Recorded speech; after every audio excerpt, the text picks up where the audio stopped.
Hi അസ്സലാമു അലൈക്കും. ഇന്ന് ഞാൻ ഉണ്ണിയപ്പത്തിൻ്റെ റെസിപ്പിയാണ് കാണിക്കുന്നത്. ഉണ്ണിയപ്പം എല്ലാവർക്കും ഉണ്ടാക്കാൻ അറിയണ ഒരു സ്നാക്ക് തന്നെയല്ലേ. പക്ഷേ എല്ലാവരും ഉണ്ടാക്കണതിൽ ഓരോ വ്യത്യാസങ്ങളുണ്ടാകും. അപ്പോൾ വീട്ടിൽ ഉമ്മ ഉണ്ടാക്കണ ഒരു രീതിയാണ് ഞാനിപ്പോൾ ഉണ്ടാക്കി കാണിക്കുന്നത്. അപ്പോൾ ഇതിൽ ഞാൻ സോഡാപ്പൊടിയൊന്നും ചേർക്കണില്ല. അപ്പോൾ ഉണ്ണിയപ്പം എങ്ങനെ ഉണ്ടാക്കാൻ നോക്കാം. ഉണ്ണിയപ്പം തയ്യാറാക്കാനായിട്ട് ആദ്യം 2 കപ്പ് പച്ചരി നമ്മൾ ഒരു 6 മണിക്കൂർ വെള്ളത്തിൽ കുതിർത്ത് വെക്കണം. ഇവിടെ ഞാൻ നന്നായി കഴുകി വൃത്തിയാക്കിയിട്ട് വെള്ളത്തിൽ ഒരു 6 മണിക്കൂറോളം സോക്ക് ചെയ്യാനായിട്ട് മാറ്റി വെച്ചിട്ടുണ്ട്. ഇപ്പോൾ അരി നന്നായി കുതിർന്ന് വന്നിട്ടുണ്ട്. ഇനി നമുക്ക് ഇതിലത്തെ വെള്ളം ഊറ്റി മാറ്റാം. അപ്പോൾ അതിനായിട്ട് ഞാൻ ഇതിലൊരു സ്ട്രെയിനറിലേക്ക് മാറ്റി കൊടുത്തിട്ടുണ്ട്. ഇനി വെള്ളം നന്നായി വടിഞ്ഞ ശേഷം നമുക്കിതൊന്ന് ഉണക്കിയെടുക്കണം. അതിനായിട്ട് ഞാനിവിടെ ടിഷ്യൂ പേപ്പറിലാണ്, ഒരു പ്ലേറ്റിൽ ടിഷ്യൂ പേപ്പർ വിരിച്ചിട്ടാണ് കേട്ടോ ചെയ്യണത്. നിങ്ങൾക്ക് നല്ല വൃത്തി തുണിയിൽ വിരിച്ചിട്ടിട്ട് ഒന്ന് ഉണക്കിയെടുക്കുക. നമ്മുടെ കൗണ്ടർ ടോപ്പിലോ അല്ലെങ്കിൽ ഡൈനിങ് ടേബിളിൻ്റെ മേലെയോ ഒന്ന് ഫാനിൻ്റെ ചോട്ടിൽ ഇട്ടാൽ മതിയാകും. ഇനി നമുക്ക് വെല്ലം വേണം, പിന്നെ ഒരു 4 പഴവും വേണം. ചെറുപഴമാണ്. അപ്പോൾ വെല്ലം നമുക്ക് ആദ്യം ഒന്ന് ഉരുക്കിയെടുക്കാം. ഇവിടെ ഞാൻ ഒരു 350-400 ഗ്രാം വെല്ലം, അതായത് ശർക്കര എടുത്തിട്ടുണ്ട്. അതിലേക്ക് ഒരു 1/2 ഗ്ലാസ് വെള്ളം ചേർത്ത് കൊടുക്കുകയാണ്. ഇനി ഇത് നന്നായിട്ടൊന്ന് ഉരുകി വരണം. നമുക്ക് വെല്ലം, അതായത് ശർക്കര പൊടിച്ചിട്ട് വേണമെങ്കിലും ചേർക്കാം. ഞാനിപ്പോൾ അങ്ങനെ ചേർത്തുന്നേ ഉള്ളൂ. ഇത് നന്നായിട്ട് ഒരുപാട് കട്ടി ആവേണ്ട ആവശ്യമില്ല. ഇതൊന്ന് ഉരുകി വന്നാൽ മാത്രം മതി. ശർക്കര പാനി റെഡി ആയിട്ടുണ്ട് ഇപ്പോൾ. ഇനി നമുക്ക് ഈ ഉണങ്ങിയ അരി ഒന്ന് പൊടിച്ചെടുക്കണം. അതിനായിട്ട് ഒരു 6 ഏലക്കായ ഞാൻ എടുത്ത് മാറ്റി വെച്ചിട്ടുണ്ട്. പിന്നെ നമുക്ക് ആവശ്യമുള്ളത് പപ്പടമാണ്. ഒരു 2 പപ്പടം ഞാൻ ഇതുപോലെ കീറിയിട്ട് വെള്ളത്തിലിട്ട് കൊടുത്തിട്ടുണ്ട് കുതിരാനായിട്ട്. ഇവിടെ നമ്മുടെ അരി ഇപ്പോൾ ഏകദേശം ഉണങ്ങി വന്നിട്ടുണ്ട്. അതായത് നമ്മളിങ്ങനെ കയ്യിലിങ്ങനെ പിടിച്ചാൽ നമ്മുടെ കയ്യിൽ കുറച്ച് അരി ഒട്ടും. ആ ഒരു അളവാണ് അതിൻ്റെ ഒരു പാകം എന്ന് പറയുന്നത്. ഇനി നമുക്കൊരു മിക്സിൻ്റെ ജാറിലേക്ക് 2 പ്രാവശ്യമായിട്ട് നമുക്കിത് പൊടിച്ചെടുക്കാം. അപ്പോൾ ആദ്യം കുറച്ച് അരി ചേർത്തിട്ട് ഏലക്കയും ചേർത്തിട്ട് മിക്സിയിലിട്ടൊന്ന് പൊടിച്ചെടുക്കാം. ഇപ്പോൾ ഒരു ചെറിയൊരു തരിതരിപ്പോടെ കൂടി വേണം നമ്മൾ അരി പൊടിക്കാനായിട്ട്. നല്ല നൈസായിട്ട് അരയ്ക്കേണ്ട ആവശ്യമില്ല. അപ്പോൾ ഇങ്ങനെ അരയ്ക്കുന്ന സമയത്ത് ഒരു ചെറിയ നനവുള്ളതുകൊണ്ട് തന്നെ അടിയിൽ കുറച്ച് അധികം പൊടിയാതെ ഉണ്ടാകും. അപ്പോൾ നമ്മളത് ഒന്നും കൂടി ഒരു സ്പൂൺ കൊണ്ട് ഇളക്കിയ ശേഷം ഒന്നും കൂടി മിക്സിയിലിട്ട് ഒന്നും കൂടി പൊടിച്ചെടുക്കുക. ഇതേപോലെ തന്നെ ഞാൻ ബാക്കിയുള്ള അരിയും അതുപോലെ തന്നെ പൊടിച്ചെടുക്കുന്നുണ്ട്. ഇതും കൂടി പൊടിച്ച് നമുക്ക് അതുപോലെ പൊടിച്ചെടുക്കാം. അപ്പോൾ നമ്മൾ ഇടയ്ക്കൊന്നും ഇങ്ങനെ സ്പൂൺ കൊണ്ടൊന്ന് മിക്സാക്കി കൊടുത്താൽ മതി. ഇപ്പോൾ നമ്മുടെ അരിയെല്ലാം പൊടിച്ചെടുത്തിട്ടുണ്ട്. ഒരു ചെറിയൊരു തരിതരിപ്പോടെ കൂടിയാണ് പൊടിച്ചെടുത്തിട്ടുള്ളത്. ഇനി നമുക്ക് ഇതേ ജാറിലേക്ക് തന്നെ നമ്മൾ കുതിരാൻ വെച്ച പപ്പടവും ഒരു 4 ചെറുപഴം എടുത്തിട്ടുണ്ട്. പാളയംകോടൻ പഴമില്ലേ, അതാണ്. അതും കൂടി ചേർത്തിട്ട് ഒന്ന് അരച്ചെടുക്കാം. ഇനി ഈ അരച്ചെടുത്ത പഴം നമ്മൾ ഈ മാവിലേക്ക് ചേർത്ത് കൊടുക്കാം. ഇനി ഇതൊന്ന് നന്നായിട്ടൊന്ന് മിക്സ് ചെയ്ത് കൊടുക്കാം. ഇനി നമുക്ക് ശർക്കര പാനി വന്നിട്ട് ചെറിയ ഒരു ഇളം ചൂടോടെ തന്നെ മാവിലേക്ക് ചേർത്ത് കൊടുക്കാം.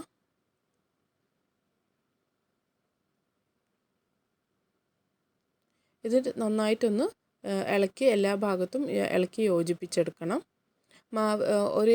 ഒറ്റ പ്രാവശ്യമായിട്ട് നമ്മൾ ശർക്കര പാനി ചേർക്കരുത്. കുറച്ചായിട്ട് ചേർത്തിട്ട് നമ്മളിതൊന്ന് മിക്സാക്കി എടുക്കുക.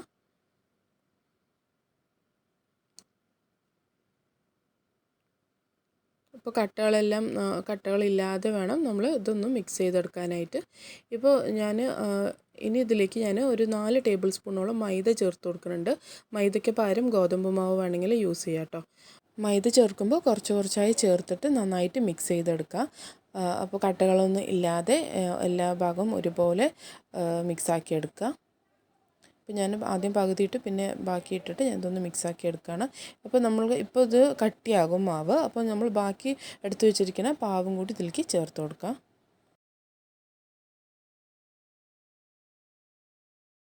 പിന്നെ കുറച്ച് ഉപ്പും കൂടി ചേർത്ത് കൊടുക്കണം കേട്ടോ. ഉപ്പ് ചേർത്തുമ്പോഴാണ് ആ ടേസ്റ്റ് ഒന്ന് ബാലൻസ് ആവുള്ളൂ.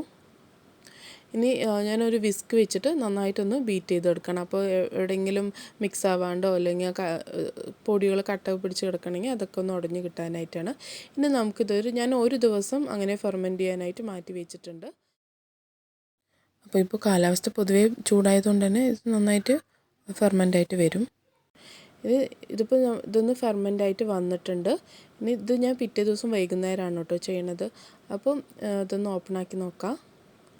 അപ്പോൾ മാവ് അത്യാവശ്യം ഒന്ന് പുളിച്ച് വന്നിട്ടുണ്ട്. ഇനി നമുക്കിതിലേക്ക് തേങ്ങാക്കൊത്ത് വറുത്തിടാം. ഇതിനായിട്ട് ഞാൻ തേങ്ങ ചെറിയൊരു കഷ്ണങ്ങളാക്കി മുറിച്ചെടുത്തിട്ടുണ്ട്. ഇനി 2 ടേബിൾ സ്പൂൺ നെയ്യ് ഒഴിച്ചിട്ടുണ്ട് കേട്ടോ. എന്നിട്ട് ഇതിലേക്ക് ഞാൻ ഈ തേങ്ങാക്കൊത്തൊന്ന് വറുത്തെടുക്കുകയാണ്. ഇത് ഒരു ബ്രൗൺ ഷെയ്ഡ് ഗോൾഡൻ ബ്രൗൺ നിറമാവണ വരെ ഒന്ന് നമുക്കിതൊന്ന് നെയ്യിലിട്ട് മൂപ്പിച്ചെടുക്കണം. ഇത് ഒന്ന് മൂത്ത് വരുന്ന സമയത്ത് സ്റ്റവ് ഓഫാക്കിയിട്ട് 2 ടീസ്പൂണോളം കറുത്ത എള്ള് ചേർത്ത് കൊടുക്കുകയാണ്. എന്നിട്ട് ഒന്ന് മിക്സ് ചെയ്തിട്ട് നമുക്ക് ഇത് നേരെ ഇതിലേക്ക് നമ്മുടെ മാവിലേക്ക് ചേർത്ത് കൊടുക്കുക. ഉണ്ണിയപ്പത്തിൻ്റെ മാവിലേക്ക് ചേർത്തിട്ട് ഒന്ന് ഇളക്കി യോജിപ്പിച്ചെടുക്കുക. തേങ്ങാക്കൊത്ത് വറുക്കുമ്പോൾ നല്ല ഫ്ലെയിം മീഡിയത്തിലോ അല്ലെങ്കിൽ കമ്മിയാക്കി വെച്ചിട്ട് വേണം വറുക്കാൻ കേട്ടോ. ഇപ്പോൾ ഇതിൽ കുറച്ച് മാവ് കട്ടിയായിട്ടുണ്ട്. അതുകൊണ്ട് തന്നെ ഞാൻ കുറച്ച് വെള്ളം ഒഴിച്ചിട്ട് ഒന്ന് ലൂസാക്കി എടുക്കുകയാണ്. നമ്മൾ ഇഡ്ഡലി മാവിൻ്റെയൊക്കെ ആ ഒരു കൺസിസ്റ്റൻസിയാണ് ഇതിന് വേണ്ടത്. ഒരുപാട് ലൂസാവാനും പാടില്ല, ഒരുപാട് കട്ടിയാവാനും പാടില്ല.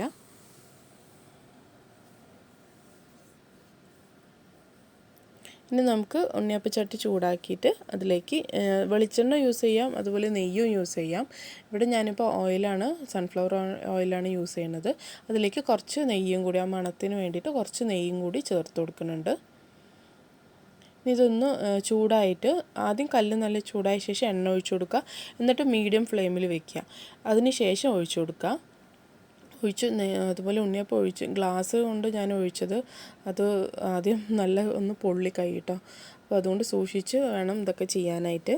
അപ്പോൾ ഈ ഒരു സൈഡിൽ നിന്ന് ഇതുപോലെ ഒഴിച്ചു കൊടുക്കുക. നമ്മൾ ആദ്യം ആ സൈഡായതുകൊണ്ട് എൻ്റെ കൈ ഒന്ന് പൊള്ളി.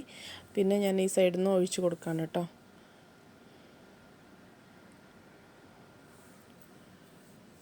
അപ്പോൾ എല്ലാ കുഴിയിലും ഒരു 1/4 ഭാഗത്തോളം മാവ് ചേർത്ത് കൊടുക്കുന്നുണ്ട്. ഇതിനി ഒന്ന് 2 മിനിറ്റ് ആകുമ്പോൾ ഇതുപോലെ മാവ് ഉള്ളിൽ നിന്ന് വെളിയിലേക്ക് വരും. ആ സമയം നമുക്കിതൊന്ന് മറിച്ചിട്ട് കൊടുക്കാം.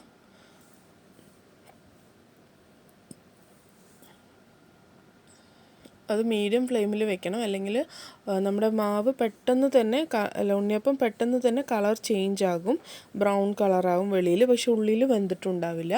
അതുകൊണ്ട് തന്നെ ഫ്ലെയിം എപ്പോഴും മീഡിയം ടു ലോ ഫ്ലെയിമിൽ ആ ഒരു കൺസിസ്റ്റൻസിൽ തന്നെ വെച്ചിട്ട് നമ്മൾ ഉണ്ണിയപ്പം ചുട്ടെടുക്കുക. ഇനി 2 സൈഡും മറിച്ചിട്ടിട്ട് നമ്മുടെ ആ കളറ് കറക്റ്റ് ആവണ വരെ നമുക്കിതൊന്ന് ചുട്ടെടുക്കാം.